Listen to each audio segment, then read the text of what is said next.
Most people fear failure as if it's final. But philosophically and psychologically, failure is how you grow. It breaks illusions, tests integrity, and forces clarity. Without failure, your success remains fragile, untested, unearned, and shallow. We've been taught to think of failure as the opposite of success, as if the two are on opposing ends of some moral or professional spectrum. But that's simply not true. That's not how growth works. Not psychologically, not philosophically, and certainly not in the real world. Failure isn't the enemy of success. It's the foundation of it. You don't get the reward without first facing the risk. And the risk, more often than not, will result in some kind of failure before it ever brings victory. The deeper truth is this: failure is not only inevitable, it's necessary. It's how competence is forged. It's how identity is refined. When you fail, when something collapses, an idea, a plan, a relationship, it strips away your illusions. It reveals the parts of you that are underdeveloped, naive, or simply wrong. It's a kind of brutal clarity, and while it hurts, that pain has value. In fact, the pain is what initiates the transformation, because you don't change when everything is working. You change when things fall apart. Think about it practically. If you succeed too early, before you've truly developed the skills, mindset, and character to sustain it, that success can destroy you. It's not a metaphor.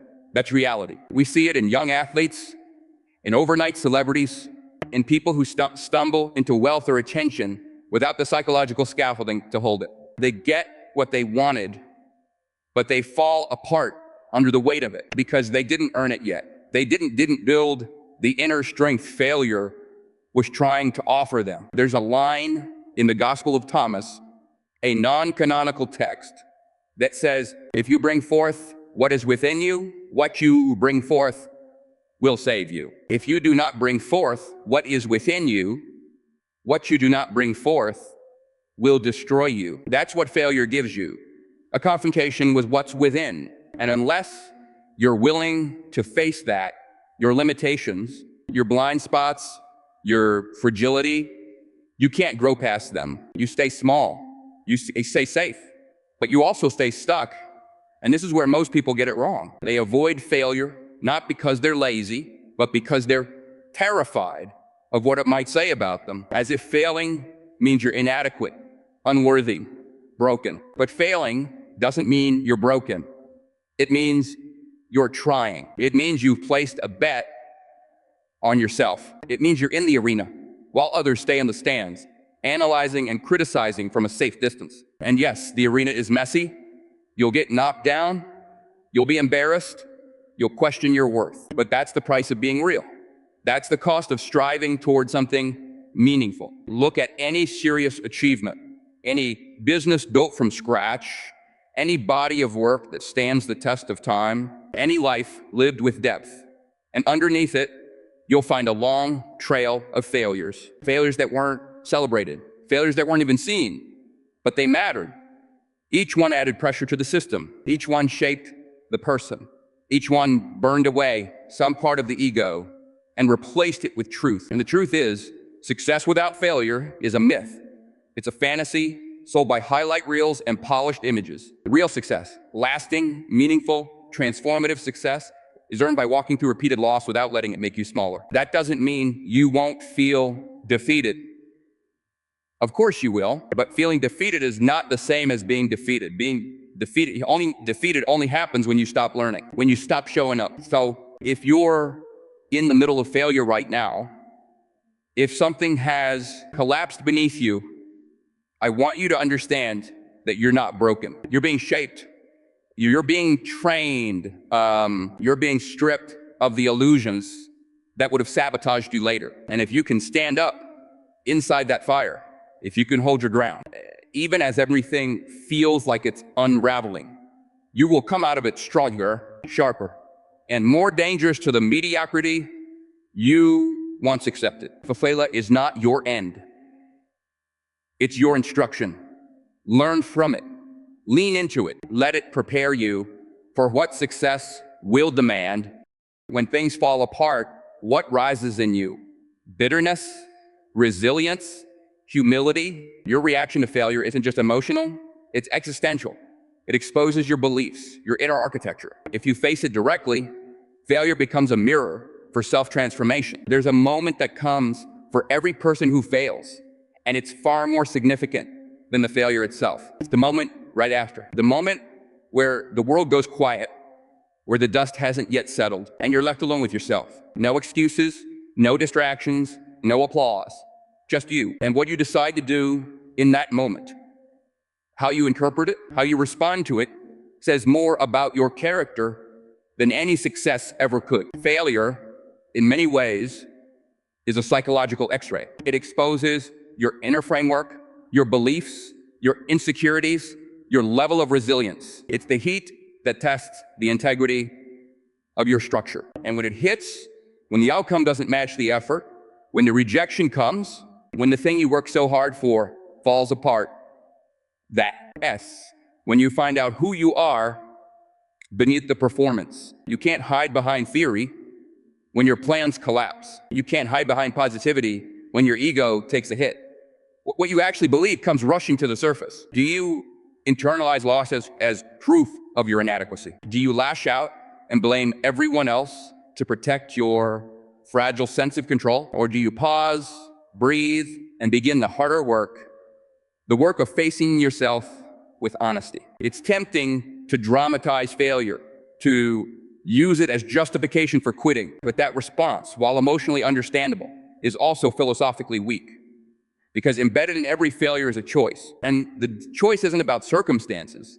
It's about identity. Will you let the failure define you, or will you use it to refine you? This is where emotional maturity and psychological discipline come in. Because your nervous system is going to want relief. It's going to want to shut down, to disengage, to protect you from further embarrassment or pain. But if you're serious about growing, you can't afford that luxury. You have to stay present in the discomfort. You have to ask yourself questions that cut deep. What did I overlook?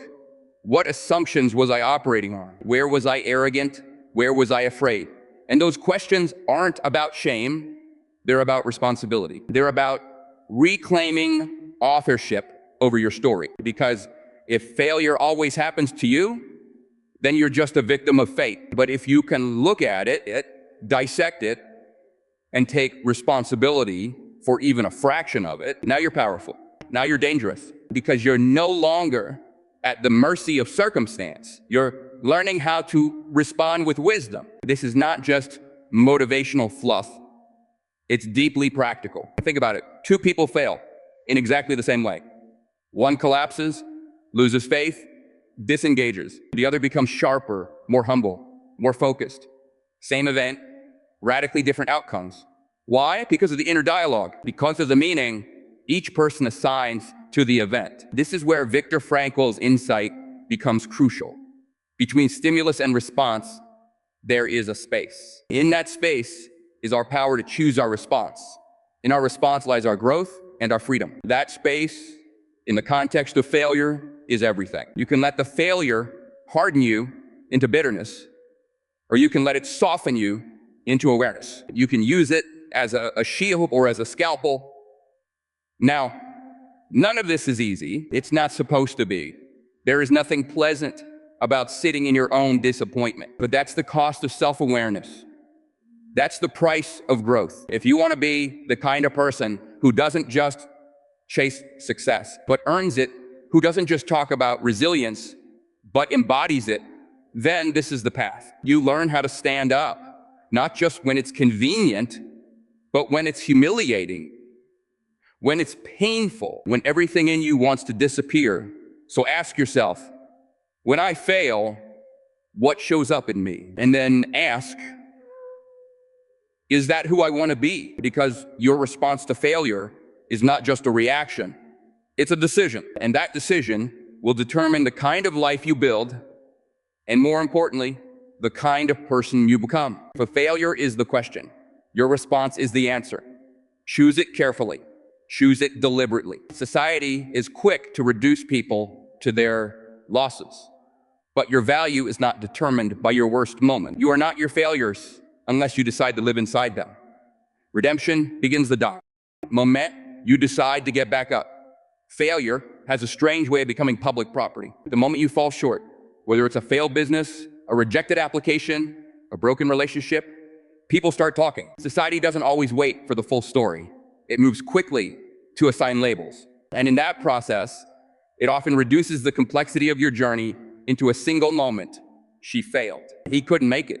They weren't good enough. Now, this isn't always malicious. In fact, sometimes it's unconscious, but it's rooted in a deeper cultural problem: the obsession with outcomes over process. We love success stories, but only after they're clean, complete, and polished. We celebrate the highlight reel and ignore the footage from the cutting room floor. But real life isn't edited. Real growth is messy. And failure, raw, uncomfortable failure, is not the exception to the story. It's the center of it. What this means, psychologically, is that if you're not careful, you will start to absorb the world's perception of your failure as your identity. You'll confuse the result with your worth. You'll let a single loss become your internal narrative. And that's devastating, because the moment you do that, you stop evolving. You start living inside someone else's judgment. And the worst part, that judgment is often shallow. It doesn't understand your circumstances. It doesn't see your effort. It has no interest in your potential. It just labels and moves on. This is why it is so crucial to reclaim the authorship of your story. You must decide who you are, not in the absence of failure, but precisely in the presence of it. And this isn't just motivational talk. This is psychological survival. Because when your sense of self is externalized, when it depends on validation, recognition, applause, you become emotionally fragile. Your confidence becomes conditional. And the minute life hits you hard, it crumbles. But if your identity is built from within, if it's grounded in values, in integrity, in effort, then no amount of failure can destroy it. It can hurt. It can slow you down. But it can't break you, because you understand something deeper. You are not your outcomes. You are your direction. You are your willingness to continue, to learn, to adapt. That's what builds long-term self-respect. And self-respect is infinitely more valuable than public approval. This idea goes back to ancient philosophy. The Stoics, for example, didn't define the good life by external success. They defined it by virtue, by how you conduct yourself, regardless of what the world throws at you. Marcus Aurelius, a Roman emperor facing war, betrayal, and constant adversity, wrote, "If it is endurable, then endure it. If not, then stop complaining.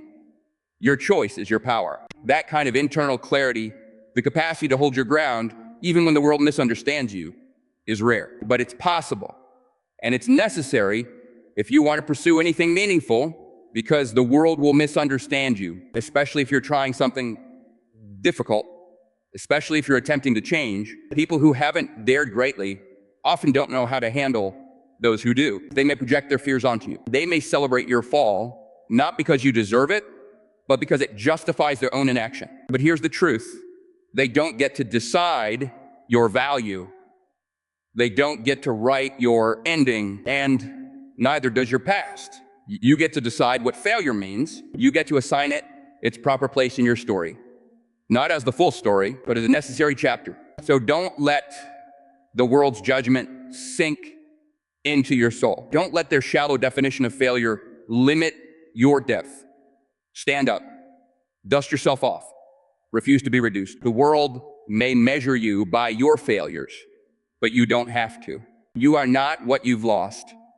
You are what you're still willing to fight for. Behind every breakthrough lies a history of disappointment. We admire the outcome, but forget the struggle. The truth is, suffering and rejection are prerequisites for mastery. If you avoid them, you also avoid greatness. One of the most difficult truths to accept, especially when we're young or just beginning something, is that failure doesn't vanish once you've had your big break. It doesn't care how much you've sacrificed, how smart you are, or how hard you work. It doesn't stop at the door once you've proven yourself. In fact, the higher you climb, the more complex your failures become. The stakes rise, the risks deepen, and the fallout gets louder. Success, ironically, doesn't make failure disappear. It often makes it more visible. But here's the critical insight. Long-term success is not built by avoiding failure. It's built by developing a relationship with it, and not a hostile relationship, one rooted in fear, denial, or resentment, but one based on humility and resilience. You can't treat failure like an intruder. You have to treat it like a teacher, a tough, unrelenting teacher, but one who is absolutely committed to your development. Because every time you fall short, life is asking you a question. Are you paying attention? And how you answer that determines whether your failure will be wasted, or whether it will become part of the architecture of your wisdom. Let's be clear about something. People often imagine resilience as a kind of blind toughness, a clenched jaw, a refusal to feel pain, an almost robotic determination. But that's a shallow caricature. True resilience is much more sophisticated than that. It's emotional flexibility. It's the ability to experience the full weight of disappointment, grief, confusion, shame, without allowing it to dismantle your sense of direction. Resilience is not pretending you're fine. It's knowing that even when you're not fine, you still have something in you that can move forward. In clinical psychology, there's a term called post-traumatic growth. It refers to the phenomenon where people, after undergoing serious loss or failure, don't just recover, they emerge wiser, stronger, and more purposeful. Now, this doesn't happen automatically. It requires deep reflection. It requires intentional meaning-making. But the potential is there, and it suggests something vital. Failure can be more than something to survive. It can be something that catalyzes you into becoming someone entirely new. This process isn't linear. It doesn't happen on a schedule. And there's no guarantee you'll feel stronger while you're going through it. Often, it feels like you're unraveling. But sometimes unraveling is necessary. Sometimes the person you were needs to fall apart so the person you could be has room to emerge. And failure, more than anything else, creates that tension, the psychological space where transformation can take root. But transformation is a choice. You can also numb it. You can distract yourself, blame others, or lower your standards. And many people do. They fail, and then they shrink. They start aiming lower, not because they no longer want more, but because they're afraid of the pain that comes with trying. That's the real danger. Not the failure itself, but what you allow the failure to do to your vision. So, how do you stay open when failure keeps knocking the wind out of you? You stay committed to something bigger than your ego. You orient yourself toward meaning, not just achievement. You understand that your value isn't tied to being flawless. It's tied to being faithful.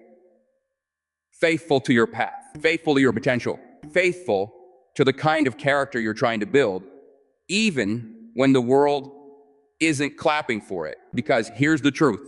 Failure is a filter. It separates those who are merely interested from those who are deeply committed. And if you are deeply committed, if you've decided that your life will mean something, no matter how many times you fall, you will build something stronger than success. You will build inner strength. And that kind of strength doesn't just survive failure. It requires it. Let every failure be a reminder you're still in the fight. And as long as you're still in the fight, there's still something worth becoming. Pain without purpose leads to despair. But when you confront your failure, extract its lessons, and rebuild, something sacred happens. You're no longer just surviving. You're maturing. You're aligning with your deeper potential. There's an illusion that many people carry quietly, often unconsciously, and it's this, that once they've failed, they have to wait for everything to feel right again before they start moving. They think they need confidence before they speak again. They think they need clarity before they begin again. They wait for motivation, for energy, for a perfect signal from the universe that says, now it's okay to try. But that signal rarely comes. And while they wait, life moves on. What's often missed is that momentum doesn't begin with belief. It begins with action, especially after failure. And sometimes that action is incredibly small. It might be answering one difficult email, getting up earlier, applying again, starting the process, even while your hands are shaking and your mind is full of doubt. Because in the aftermath of failure, your nervous system is trying to protect you. It wants to shield you from further disappointment, That's natural. But protection isn't always what you need. Sometimes what you need is motion and emotion, because it reminds you that you're not trapped in your past. You are capable of forward movement, even when your belief in yourself hasn't caught up yet. This is one of the most sobering psychological realities we have to come to terms with. You don't think your way into new behavior. You act your way into new belief. The mind is conservative. It holds on to what it knows. And what it knows after failure is fear. So it takes discipline to interrupt that loop. Discipline to act, not because you feel like it, but because you've committed to becoming someone who moves anyway. And here's something profound. Even the smallest act of courage begins to rewire your sense of self. It tells your brain, I'm not finished. That message, simple, quiet, repeated, starts to form a new foundation. You're not rebuilding your life from a place of invincibility. You're rebuilding it from truth. The truth that you failed, yes, but you're still here. You're still choosing to participate in your own becoming. Now, it's important to understand that this isn't about becoming reckless or blindly optimistic. It's about recognizing that the pain of failure, if it's not transformed, will be transmitted into fear, into passivity, into stories about who you are that were never true. So action becomes a kind of antidote, not because it erases the pain, but because it refuses to let the pain become your identity. Philosophically, this echoes an existential principle. You are what you choose to become, moment by moment.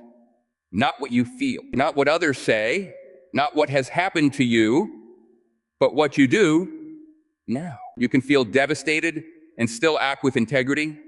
You can feel uncertain and still take the next step. That's not hypocrisy. That's maturity. That's strength.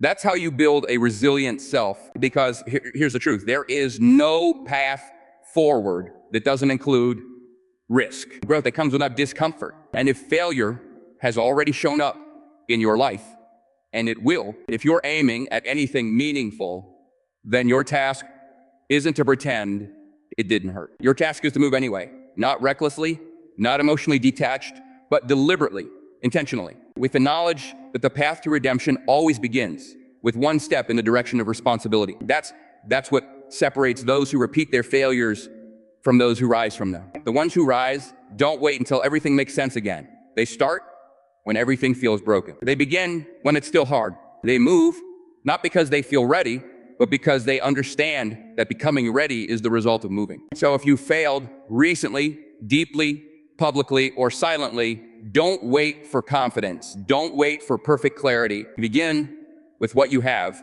even if all you have is breath and intention. Progress after failure is not about finding the perfect path. It's about refusing to stay where you fell